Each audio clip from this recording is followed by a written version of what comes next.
Welcome everyone to West Creek's first ever episode of Coyote Science. Today, Ebola virus.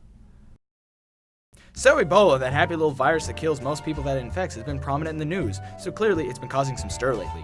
So, before we continue this video, let's clear some things up. The virus, as of the making of this Coyote Science, is in the US, but is nicely contained in the CDC, like chicken parmesan in a Tupperware under the milk. Now that that's out of the way, let's answer the big question. What is it? Simply, it's a big scary disease that scares the ever-living lamb chops out of me and does crazy stuff with your blood. Complicatedly, Ebola hemorrhagic fever is a disease that spreads through the body, destroying the immune system and essentially thinning the blood so that way you bleed from everything.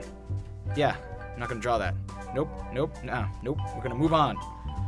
Here's an exciting question. How do I get Ebola? Well, most people think that it's this horrible super disease that floats through the existence, infecting everyone, which causes most people to freak out and riot, like when the Twinkie almost went extinct, or when Starbucks starts running out of vanilla.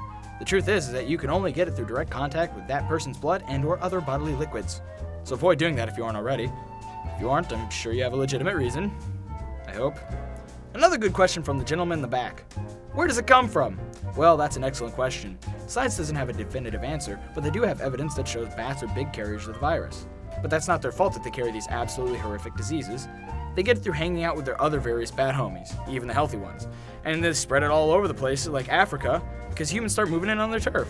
And the bats are like, hey guys, what the heck? And the humans are like, oh yeah, land. And the bats are like, oh, okay then, I guess I'll poop on your mailbox and eat your tomato patch.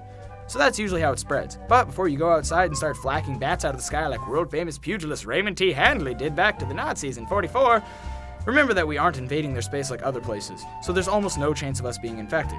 But they're still filthy little disease sponges, so still don't touch them. Well, that's all the time I've been permitted, but if you feel like you need to know more about the gruesome details, head on over to the CDC website so you can read about these horrible plagues and panics and more. Remember to avoid eye contact with the sick and or elderly, stay indoors, and don't breathe. Have fun!